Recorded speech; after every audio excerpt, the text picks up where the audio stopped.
सभापति महोदय, 2014 के चुनाव के समय प्रधानमंत्री जी ने वादे किए कि 2 करोड़ रोजगार हर साल मिलेंगे। स्वामीनाथन जी, जिनको भारत रत्न दिया है, सरकार को मैं धन्यवाद देता हूं, लेकिन वो धन्यवाद अधूरा है जब तक उनकी सिफारिशों को नहीं मानते हो।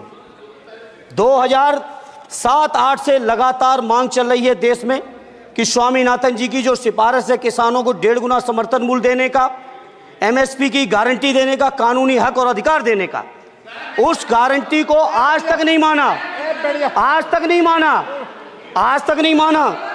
स्वामीनाथन जी को आज तक नहीं माना। अध्यक्ष जी, डिस्टर्ब ना करिए। सभापति महोदय, मेरा टाइम इसमें काउंट नहीं होगा। आप इधर, अरे यार, बेईमानी से जीता है तो ज्यादा ना बोलो। मालूम है कितने बड़े तीरंदाज हो। बेईमान हो, बेईमान हो, बेईमान हो, बेईमान हो, बेईमान हो। चलो, स्वामीनाथन जी की आपने नहीं मानी, एमएसपी आपने लागू नहीं की। कितनी बढ़िया बातें कि खाद पे हम सब्सिडी बढ़ा रहे हैं। पहले 50 किलो को 45 किलो, फिर 45 किलो को 40 किलो, और मुझे लगता है कि एक तीसरा कार्यकाल पूरे होते होते केवल 10 ही किलो बचेगा खाद के कट्टे में, इससे ज्यादा नहीं बचेगा। मंडी एक नहीं बनाई, आत्महत्या इतनी कर रहे हैं किसान। और किसान अगर अपनी एमएसपी की मांग करते हैं, हजारों किसान यहीं दिल्ली की सीमा पर मारे जाते हैं, और आप सोचते हो कि आपकी बात को कोई समझेगा नहीं। सभापति महोदय, नौजवानों को कितना गुमराह किया गया। नौजवानों से कह दिया गया हर साल 2 करोड़ रोजगार। मैं आज सवाल पूछता हूं अपने नौजवानों की ओर से, बताएं भारतीय जनता पार्टी के लोग, सरकार में बैठे लोग, 10 साल आपने राज कर लिया है, आखिर 20 करोड़ नौजवानों को रोजगार कहां है? अरे छोड़िए यार, अबे कोई नोटिस नहीं लेता तुम्हें, छोड़ो छोड़ो, कोई नोटिस नहीं लेगा तुम्हें। 20 करोड़ नौजवान के रोजगार का हिसाब कहां है? आज 11वें बजट में जब याद आई तो वो भी ट्रेनिंग की बात करते हो। मैं कहना चाहता हूं, आईआईएम, आईआईटी के नौजवानों को रोजगार नहीं दे पा रहे हो। आप सोच रहे हो इंटर्नशिप के इस छोटे से सुगूफे से नौजवान खुश होंगे? देश के नौजवान खुश होने वाले नहीं है। सभापति महोदय, शिक्षा के मसले पर लगातार बजट घटाया जा रहा है, लगातार सरकारी शिक्षा कम की जा रही है, और ये बीजेपी की सरकार की लगातार प्रयास है कि नौजवान शिक्षित होंगे तो सवाल पूछेंगे। देश की जेएनयू से लेके, बीएचयू से लेके, एमयू से लेके जितने बड़े संस्थान हैं, सारे संस्थानों को बर्बाद कर दिया है। एक भी दलित, एक भी पिछड़े, कहीं आपका वाइस चांसलर नहीं है। लगातार जितने भी आपके professor, associate professor, assistant professor की नियुक्तियों में आरएसएस का जब तक कोई फंडामेंटल कोर्स नहीं करेगा, बेसिक कोर्स, तब तक उसकी नियुक्ति नहीं होगी। आप क्या सोच रहे हो देश नहीं देख रहा है नौजवान? यूजीसी का बजट लगातार कम किया जा रहा है। मेरा खुला आरोप है इस सरकार पर कि ये सरकार शिक्षा को प्राइवेट करके, शिक्षा को मुट्ठी भर उद्योगपतियों के हाथों में देके, शिक्षा को चुनिंदा लोगों के हाथ में देके, देश के 140 करोड़, जिसमें मैं समझता हूं 90% लोग गरीब हैं, उन गरीबों के हाथों से शिक्षा को छीनने का ये जो आपकी सरकार षड्यंत्र कर रही है, इसके लिए हम लोग इस मौके पे विरोध करते हैं। लगातार फीस बढ़ा रहे हैं, शिक्षकों की कमी है, रोजगार आप दे नहीं पा रहे हो, सामाजिक असमानता। सभापति महोदय, 2014 में जिस समय सरकार बनी थी एनडीए की, उस समय देश की जितने भी जो आर्थिक चीजें थी, जो वेल्थ थी, उसमें पिछड़ों की हैसियत 17% थी, 17%, और आज 10 साल की एनडीए की सरकार के बाद पिछड़ों की आर्थिक हैसियत हो गई है केवल 9%। मैं कहना चाहता हूं चुनौती के साथ, वित्त मंत्री अपने जवाब में बता दें, अनुसूचित जनजाति का एक भी व्यक्ति देश में अरबपति हो तो बता दो, एक भी अरबपति हो तो बता दो, एक भी दलित को अरबपति आपने बना दिया हो तो बता दो, एक भी पिछड़े को बना दिया हो तो बता दो। आप जवाब में दे देना, आप डेटा दे देना, आप डेटा दे देना, हमारी दबाव नहीं रुकेगी। सभापति महोदय, जब बीजेपी की सरकार, जब बीजेपी के लोग विपक्ष में रहे तो ओपीएस की बातें किए। 10 साल से आप सत्ता चढ़ा रहे हो, 11वां बजट पेश कर रहे हो। पूरा देश आज ओपीएस के लिए, सरकारी कर्मचारी परेशान है, कहीं ओपीएस की चर्चा नहीं है, पुरानी पेंशन की कोई चर्चा नहीं है। सभापति महोदय, पुरानी पेंशन तो पुरानी पेंशन, हम मांग करते हैं, बहुत बड़े राष्ट्रभक्त आप बनते हो, मैं मांग करता हूं देश के पैरामिलिट्री फोर्सेस को आप पुरानी पेंशन दीजिए। मैं मांग करता हूं, आप राष्ट्रभक्त हैं ना, सीमा पे जो सुरक्षा कर रहे हैं, जो शहादत झेल रहे हैं, मेरी मांग है कि आप उनकी ओपीएस दीजिए। वो आप ओपीएस नहीं दे पाओगे।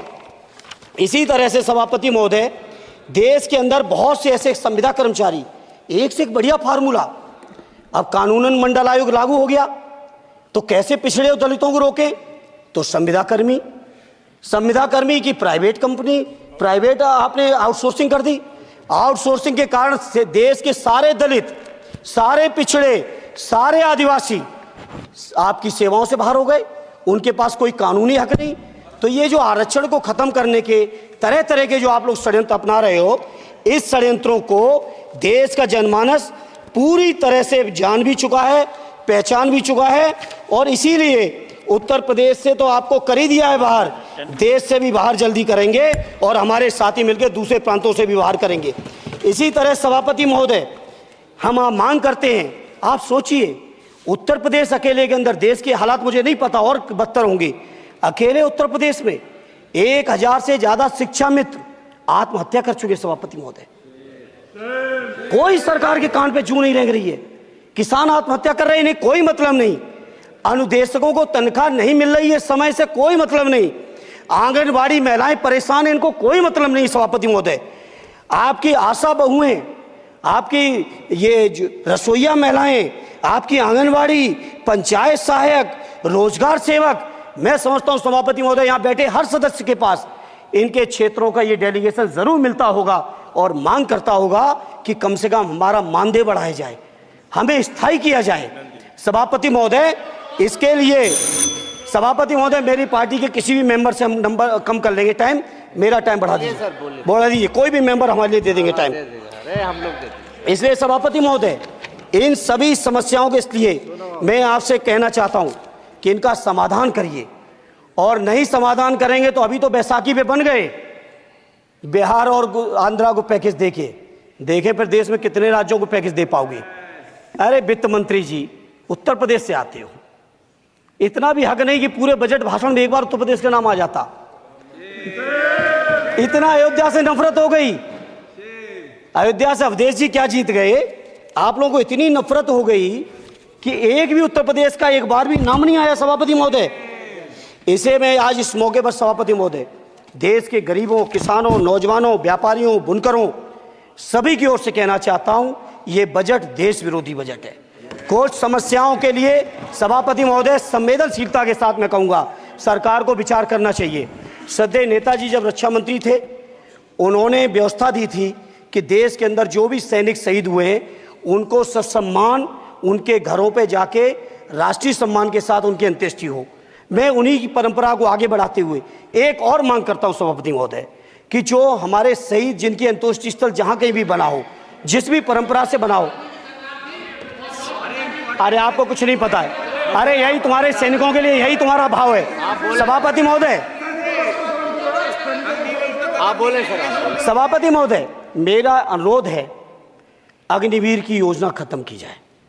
ये 4 साल के सैनिक से देश की उतनी मजबूत रक्षा नहीं हो सकती। नौजवानों को गुमराह करके केवल 4 साल, उन्हें दो ना 60 साल तक रिटायरमेंट, 4 साल बाद वो कहाँ नौकरी ढूंढेंगे? इसे मेरी मांग है, अग्निवीर की योजना खत्म की जाए। साथ ही साथ मेरी एक मांग और है कि जो शहीदों की शहादत स्थल है उसको शहीद स्थल के तौर पर डेवलप करने के लिए केंद्र सरकार को अतिरिक्त बजट देना चाहिए। मैं नहीं समझता हूं इसमें किसी को कोई दिक्कत होनी चाहिए। इसी तरह सभापति महोदय, बातें बहुत लंबी लंबी की जाती हैं, थोड़ा सा मैं अपने क्षेत्र के बारे में कहूँगा। आदरणीय हमारे नेता माननीय राममूर्ति वर्मा जी ने भी कहा है, माननीय लालजी वर्मा जी ने भी, जो बाढ़ की समस्या है, जो समस्या बिहार में है नेपाल से पानी छोड़ने की, वही समस्या उत्तर प्रदेश की भी है।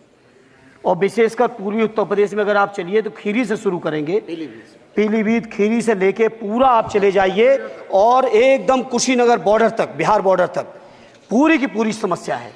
घाघरा जब आती है तो मैं समझता हूं इन जिलों के लाखों लोगों को तहस नहस करके चली जाती है। जितना विकास होता है सभापति महोदय, बरसात के समय वो सारा का सारा विकास पूरी तरह से खत्म हो जाता है। इसलिए मेरी मांग है केंद्र की सरकार से कि बजट आप पास कर रहे हो तो कम से कम उत्तर प्रदेश से इतनी नफरत ना करो।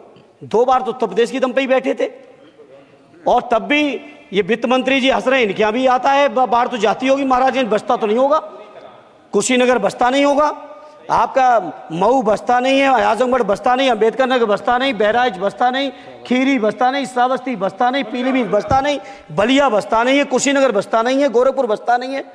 इतने जिले तो हमारे उत्तर प्रदेश के प्रभावित हैं। तो बिहार की तरह से एक विशेष पैकेज हमारे उत्तर प्रदेश के लिए भी दे दो। कम से कम इतना तो कहने की हिम्मत रखो, केवल चीखने के लिए बैठे हैं सब के सब। सभापति महोदय, दूसरा एक मैं बात, हमसे पूर्व जो सांसद रहे हमारे आजमगढ़ के, बड़ी लंबी लंबी बातें की, गोरखपुर से आजमगढ़ होते हुए बनारस तक का हमने रेलवे लाइन स्वीकृत करा दिया। सभापति महोदय, मैंने जब पता किया अधिकारियों से तो सच्चाई ये है कि अभी उस पर एक भी पैसे का बजट का आवंटन नहीं है, नहीं है बजट का आवंटन। हाँ, आज आप ही ने तो पेश किया बजट, आप ही तो साइन किए हो, निर्मला जी ने तो किया नहीं होगा, आप ही ने किया होगा। तो सभापति महोदय, उस पर बजट भी आए, उस पर बजट भी आना चाहिए। दूसरा सभापति महोदय, ये जो समस्या है बाढ़ वाली, मैं समझता हूं कोई अकेले मेरी नहीं है, मेरे अकेले क्षेत्र की नहीं है। जो भी संवेदनशील व्यक्ति होगा इस पर जरूर गंभीरता से सोचेगा, उसको सोचे।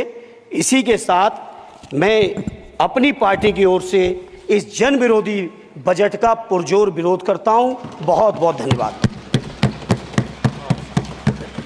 श्री सुखदेव भगत जी।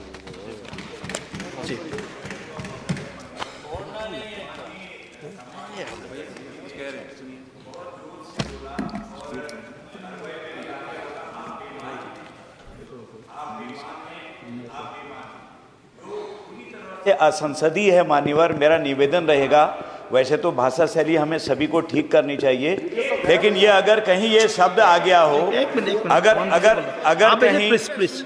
अगर कहीं ये शब्द कार्रवाई में आ गया हो तो मान्यवर निवेदन है उसे हटा दिया जाना चाहिए। देख लेंगे।